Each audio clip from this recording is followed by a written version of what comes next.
પણ તમે વિકાસની કોઈ વાત કરતા નથી, કોકે ચડાવવાની વાત કરો છો.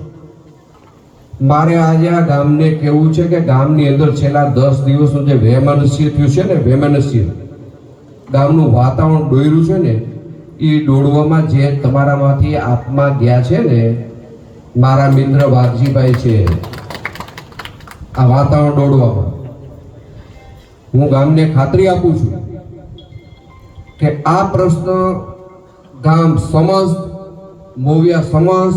મોવિયા ગામના તમામ સમાજના આગેવાનો જે રીતે નક્કી કરશે એ રીતે હું ગામની સાથે ન્યાયિક રીતે લઈશ. આ ગામની જ્યારે વાત આવે, જો બધા આગેવાનો બેઠા જ છે, મેં નાની ટિકિટ તાલુકા પંચાયત હોય, મોટી ટિકિટ જિલ્લા પંચાયત હોય, મેં આ ગામને પૂછ્યા સિવાય કોઈ દી નિર્ણય કર્યો છે? કિશોરભાઈ, ખુરજીભાઈ, મેં જાહેરમાં ગામના આગેવાનોની યારે ચર્ચા કરીને મેં નિર્ણય કર્યો છે. વાઘજીભાઈ મને આવીને એમ કહી છે કે હું કહું એમ તમે કરો, તો વાઘજીભાઈ એકના કહેવાથી હું કોઈ નિર્ણય કરતો નથી. હું ગામ સમસ્તે જોઉં છું, ગામનો કોઈ એક માણસ ગામનો ધણી નથી હોતો. મારી વાત તમે સમજજો. ગામના આગેવાનો કે તરફી મેં વલણ અપનાવ્યું છે. આ પ્રશ્નમાં પણ ગામ સમસ્ત ત્યાં હાજર હશે. ગામના તમામ આગેવાનો જે વાતમાં સૂર પુરાવશે એમાં હું મારો સૂર પુરાવીશ અને ગામમાં શાંતિ જળવાય એના માટે હું મારા તમામ પ્રયત્નો કરીશ. હવે મારે તમને બીજી વાત કરવી છે. અમે હવે ગઠા માણસો થઈ ગયા છે. ઘરે જવામાં બીક લાગે છે એટલે 4-5 જુવાનીએ મને ઘરે મૂકવા આવજો.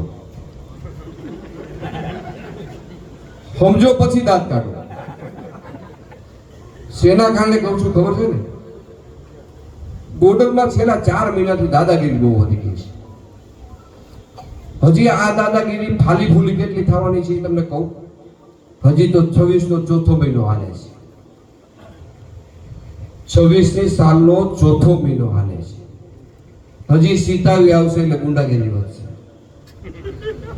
સીતાવી પછીના જેમ જેમ મહિના, સીતાવીનો પહેલો મહિનો, બીજો મહિનો, ત્રીજો મહિનો અને 11મો મહિનો આવશે ને ત્યાં તો હરણના ખોપરા ફાટી જાય ને ભાઈ, એમાં ગુંડાગીરી પોકા કાઢી નાખવાની છે.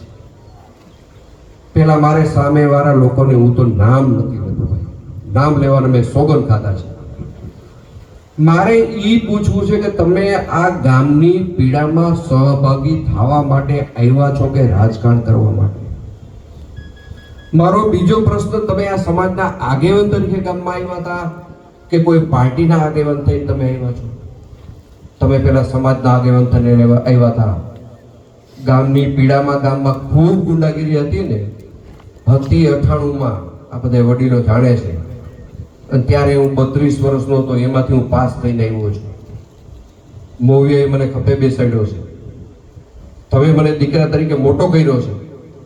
મોવિયાને ફરીથી અભિનંદન પાઠવું છું. સવાલ જવાબમાં વાત કરું. ભાષણનો અલ્પેશભાઈએ ઘણું બધું કહી દીધું. અલ્પેશે, તમને હું સવાલ અને જવાબમાં વાત કરું. આપણે સંવાદમાં વાત કરીએ કે આપણે ભેગા થવું અને ભેગું રહેવું બે વાતમાં તફાવત છે. ભેગા થઈ જાય ને તો ભેગું રહેવું એ આપણી ફરજનો ભાગ છે. આજે તમે ભેગા થયા છો ને તો ભેગા રહેવું, આ રીતે સામૂહિક ભેગું રહેવું એ તમારા બધાની ફરજનો એક ભાગ છે. મોવિયા ગામની અંદર મેં કોઈની 1 ઇંચ જમીન પડાવી છે? મોવિયા ગામમાં મેં કોઈના રોકડા 2000, 5000, 10,000 હું લઈ ગયો છું? મારો દીકરો લઈ ગયો છે? તો આ પેલા તો ગુંડાગીરીની મારે વ્યાખ્યા સમજવી છે. મોવિયા પાસે છે કે તમે ગુંડાગીરી કેને કહો? હું ગુંડાગીરી એને કહું છું કે એક પસીનો પાડીને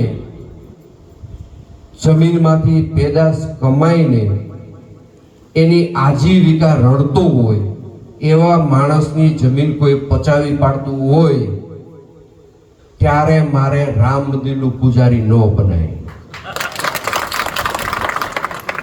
અને આપણે આજે નક્કી કરીએ, હું વ્યક્તિગત મારા માટે કોઈને દબાવવાના પ્રયત્ન કરું ત્યારે તમે મારી સામે આવી જાય. તો સામૂહિક હિતમાં કોઈનું મકાન, કોઈની જમીન કોઈની આબરૂ, કોઈની જાનમાલ, ત્યારે હું આ રામ મંદિરમાં પૂજારી તરીકે રહી જાઉં કે હું મારી ફરજ બજાવું? તમે મને કહો શું કરું? હું ટોકરી લઈ લઉં? ધોકો લેવો કે ટોકરી લેવી તમે નક્કી કરો. હું તમે કયો એ રીતે તૈયાર છો. તમે જો અત્યારે રામ મંદિર તો આઈને લઈ જાઓ.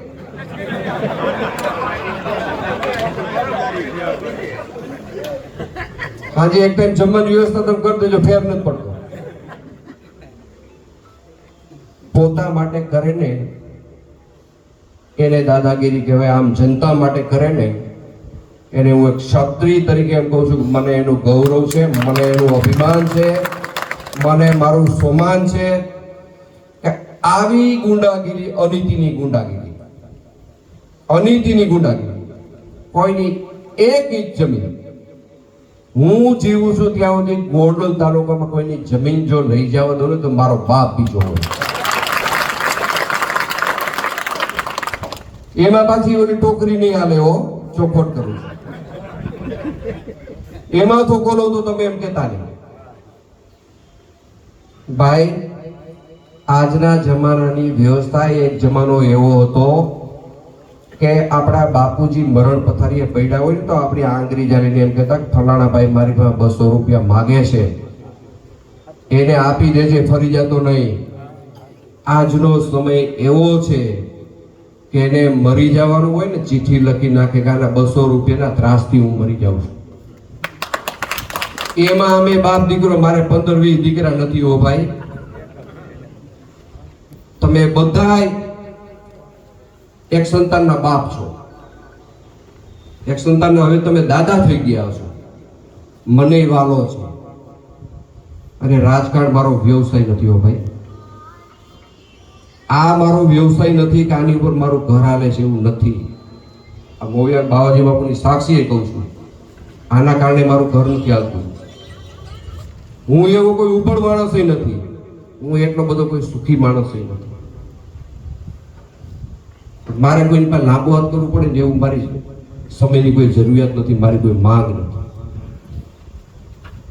હવે ગુંડાગીરી વિશે આની દવા તમે મને બતાવો. મોવિયા તો છે ને ગમે ના ઓપરેશન કરી નાખે. હવે આ ગુંડાગીરી આપણે નાબૂદ કરવાનું અહીંથી એલાન કરું છું. 30 વર્ષ પહેલા મેં નાબૂદ કરી. હવે જે બની બેઠેલા એવા છે ને એની પાસે તમે કેસ લઈને જાઓ. કેવો કેસ લઈને જાઓ કુરજીભાઈ? કે મારી 20 વીઘા જમીન રાજકોટના ફલાણાભાઈ લખાવી ગયા છે, મને જમીન પાછી અપાવો. કે જમીન પાછી અપાવે ને એટલે કાલની તારીખનું ધારાસભ્ય પદ તરીકે રાજીનામું અપાવી દે. શેની વાતો ઠોકો છો તમે? અને તમને ગોંડલની પીડા હિતાવી નજીક આવી એટલે 22માં એવો હોત તો સારું હતું. હાલો 22 સુધી 5 વર્ષ તમને દે, તમે સીધે સીધી પીડા. અને ગોંડલ માટે 182 માં ક્યાંય નહીં. મને એ વિચાર થાય છે કે ચૂંટણીનો, વિધાનસભાનો સમય નજીક આવે તો બહારના લોકોના પેટમાં તેલ કેમ રેડાય છે? 182 માંથી ગોંડલ એક જ કેમ? એનું કારણ શું? જે મોટો સમાજ છે ને ભાઈ, હું સામેવાળાને જવાબ આપું છું, જે ગોંડલ તાલુકાનો મોટો સમાજ છે ને એ મારી હારે છે, એની કોઈને ગમતું નથી. મને દીકરા તરીકે સ્વીકારે છે ને એ બીજા કોઈને ગમતું નથી. અમને સ્વીકારો. રાજકારણમાં મત લેવાની માગ માટે ગામનો ગુમરાહ કરવાનો, ગામને અવળે રસ્તે ચડાવી દેવાનું, આમ કરી નાખવાનું, તેમ કરી નાખવાનું, પૈસા લઈ લીધા, ખાઈ ગયા, ફલાણું કર્યું. અને ભાઈ કાં તો દુશ્મનનો વખાણવો પડે, સાચું દુશ્મન માટે બોલવું પડે. એ આ મોવિયા છે. તમે કોઈએ મને મત ન દીધો હોય ને પણ તમે ગામમાં હિતમાં ક્યારેક ઊંચી આંગળી કરી હોય ને તોય મારે કહેવું પડે કે આ મોવિયાનું સંતાન છે. મને મત ન દીધો હોય તો મારે એમ કહેવું પડે કે આ મોવિયાનો દીકરો છે, ગામના હિતમાં હતો. આમાં તમે કેમાં શેનું હિત લઈને આવ્યો છે મને સમજાવવાનું. તમે ગોંડલ તાલુકામાં રોડ તૂટી ફૂટી ગયો હોય તમે રિપેર કરાવી દેવાના છો? તમે કોઈ ગવર્નર છો? તમે કોઈ સત્તા લઈને બેઠા છો? તમારો એક પણ સભ્ય નથી છૂટાવવાનો, અને જો છૂટાઈ જાય તો 10 દિવસે ભાજપનો કેસ પહેરવાનો છે, લખી લેજો. છૂટાવવાનો નથી. કદાચ 10 દિવસે ભાજપનો કેસ પહેરેલો હું તમને ફોટો મોકલીશ. ઘણા ફોન આવે પણ એ સચવાતા નથી ભાઈ. મને બીજી એક વાત યાદ આવે છે. ગુંડાગીરી છે એની વચ્ચે તમે કાંઈક એવું કરવા આવ્યા છો કે ગોંડલની ગુંડાગીરી નેસ્ટ નાબૂદ થઈ જાય, તો તમારા બધા સભ્યને લઈને તમે જુનાગઢ શું કામ ગયા ત્યાં? હું તાલુકા પંચાયતના એક પણ સભ્યને આ પારસને 1 મિનિટ માટે હું લઈ ગયો છું. ભાર્ગવની 1 મિનિટ માટે મેં ગોતી રાખ્યો છે. તમે 22 અને ઉપરના બધાને તમે એક સલામત જગ્યાએ શું કામ લઈ ગયા? શું કામ લઈ ગયા? પણ એને એ ખબર હતી કે આપણા છે ને ગેરંટી વાળા નથી, આ ચાઇના પ્રોડક્ટ છે, અને આ મારા બેટા રાતોરાત દઈ જવાના છે, અને ભાજપ વાળા ટીલું લાંબુ કરી દેવું કઈ બાકી નથી રાખવાના, એટલે એને લઈને ગયા ગયા. એની પાસે કોઈ ગેરંટી જ નથી. હજી હું એને અહીંથી ચેલેન્જ મારું છું, કેટલા હાથીઓ એકદમ જોઈ લેજો. અને 27માં જો તમે રેઠું પડ કે હર આયગા વગરનું આમ પસ્યું ખેતર તમે દેખી ગયા હો ને, તો એ ભૂલી જાજો. સમય એનો જવાબ દેશે. સમય પહેલા હું એ વાતને દોહરાવવા નથી માંગતો, પણ મિત્રો ઘણી બધી વાતો થઈ ગઈ છે, એટલે મારી વાતને હું ટૂંકમાં પૂરી કરું કે તમારા ગામનું હિત, વિકાસને ધ્યાનમાં રાખજો. આ બહારથી આવ્યા છે, કોઈ દિવસ તમારા નથી થવાના. ગમે એમ તો મને તમારી મોઢાની શરમ લાગવાની છે. મને શરમ લાગશે કે મૌવ્યાનો છે, એ બધાએ એનો રોટલો નહીં શેકાય ને એટલે એ બધા એની ઘરે વયા જવાનો છે, એની મને સંપૂર્ણ ખાતરી છે. અને ભાગી જવાનો એનો ઇતિહાસ છે. આમાં બીજું કાંઈ છે નહીં. તો ઘણો સમય વીતી ગયો છે, ઘણી બધી વાતો થઈ ગઈ, પણ મૌવ્યાને મારી 2 હાથ જોડીને વિનંતી છે કે નીચેના 2 ઉમેદવાર અને ઉપરનો ઉમેદવાર ભાઈ શ્રી રાજુ, આ 3 ઉમેદવાર જંગી લીટથી ચૂંટીને તમે અમારી પાસે મૂકી જાઓ. મૌવ્યાને જો કંઈ ઘટે અને મૌવ્યાને જો કંઈ કહેવાની ઈચ્છા થાય તો અમને કહેજો. મૌવ્યાની પડખે હંમેશા ઊભું રહેવાની ખાતરી આપું છું. મને કદાચ તમે મત આપો કે ન આપો, હું આ મૌવ્યા ગામમાં કાયમી બોલ્યો છું કે એક વખત હું અહીંથી મોટો થયો છું. 98માં બોલ્યો હતી, આજે ફરીથી બોલું છું 26માં. કદાચ કઈ વધતું ઓછું રહેશે તોય હું આ ગામનો કાયમી આભાર માનીશ. પણ હવેનો સમય એવો આવ્યો છે કે ખોટા બિંદડા અને કૂતરા તમારું ભાત વિખી ન જાય, ભાત વિખાઈ ન જાય. વાડીએ લઈ જાય ભાત કપડામાં બાંધી વિખાઈ ન જાય. આ ભાઈએ તો દાખલો દીધો. મેં આ ભાઈને જોયા એટલે મને બીજી ક્લિપ યાદ આવી ગઈ કે આગેવાને આવ્યા ત્યાં તમે બોલતા હતા મારી જમીન તો ગણેશભાઈ અપાવી. એટલે આવી લૂલી વાતો કરવા વાળા આપણે ઠોસ વાત કરી છે. આ સરપંચો ઊભા થઈને બાવાજી બાપુના સોગંદ લીધા. આવી કોઈ વાતમાં મૌવ્યા ભરમાય ને એવું પહેલા હું માનતો જ નથી. તમે ધારો તમને ગાંડા કરી એવી તમારા શક્તિ છે. ઓપરેશનમાં તમે બધા MS છો, માસ્ટર ઓફ સર્જન. અમારું ઘણી વાર કરી નાખ્યું, પણ આ વખતે તમે ઓપરેશન કરવાને લાયક છે ને એ ઓપરેશન કરી નાખો. 3 ઉમેદવારને ચૂંટી કાઢો એવી મારી નમ્ર વિનંતી છે. વિકાસના કામમાં મૌવ્યાને અન્યાય નહીં થઈ એની હું ખાતરી આપું છું. સૌનો આભાર. મારે વાત કરતા રહી ગઈ કે મગફળીની ખરીદીની વાત થઈ. સમગ્ર સૌરાષ્ટ્રમાં ભાઈ, સમગ્ર સૌરાષ્ટ્રમાં હરેક તાલુકામાં 18,000 15,000 એન્ટ્રી હતી ઓનલાઈન. કેટલી હતી હરેક તાલુકામાં? 15,000 થી ઊંચામાં ઊંચી 18,000 હતી. એ જ વાત કરું ભાઈ. હવે તમે મને કહો કે ગોંડલમાં 35,000 એન્ટ્રી હું કેમ ઓનલાઈન થઈ? બધા તાલુકામાં 17-18,000 થાય, તો ગોંડલ તાલુકામાં 35,000 એન્ટ્રી હું કેમ ઓનલાઈન થઈ? કે હગાવાલા જે કોઈ હોય એ બધા ક્યાં એન્ટ્રી ઓનલાઈન કરાવે છે? આપણે જાણીએ છીએ આ બધું. બીજી તમને વાત કરું કે આ બધું ઓનલાઈન છે, મોઢાની વાત નથી, કે 35,000 એન્ટ્રી ઓનલાઈન થઈ, એમાંથી 34,500 લોકો મગફળી નાખી ગયા. 34,500 લોકો મગફળી નાખી ગયા. હવે તમે મને વાત કરો કે એક બાજુ અમે બધા ગાંધીનગર ગયા હતા કે અમારા વિસ્તારમાં માંડવી પલળી ગઈ, બગડી ગઈ, સહાય આપો. 44 ખાતામાં આવ્યા છે. તમે આમ જોવો તો ખરા સરકારનું કે એક બાજુ માંડવી પલળી ગઈ, બગડી ગઈ, એની સહાય એવી, અને માથે પછી પહેલા વગરની માંડવી કેન્દ્રમાં આવી. સાચું છે ભાઈ? આ તમારે બધા માંડવી આવી વહી જાય છે, આ હોકારો દઈને કેવો વહી જાય છે, માથે જમાડે છે, ક્યાંય રૂપિયા દેવા પડે છે. એલા યાર્ડમાં ખરીદીની ગરાગી હતી, હું ચેરમેન તરીકે તમને કહું, મારે જાહેરમાં કહેવાય નહીં. ઓનલાઈન થઈ ગયું હોય, માંડવી ન હોય, યાર્ડમાં લેવા આવે. તમે સમજો છો ને?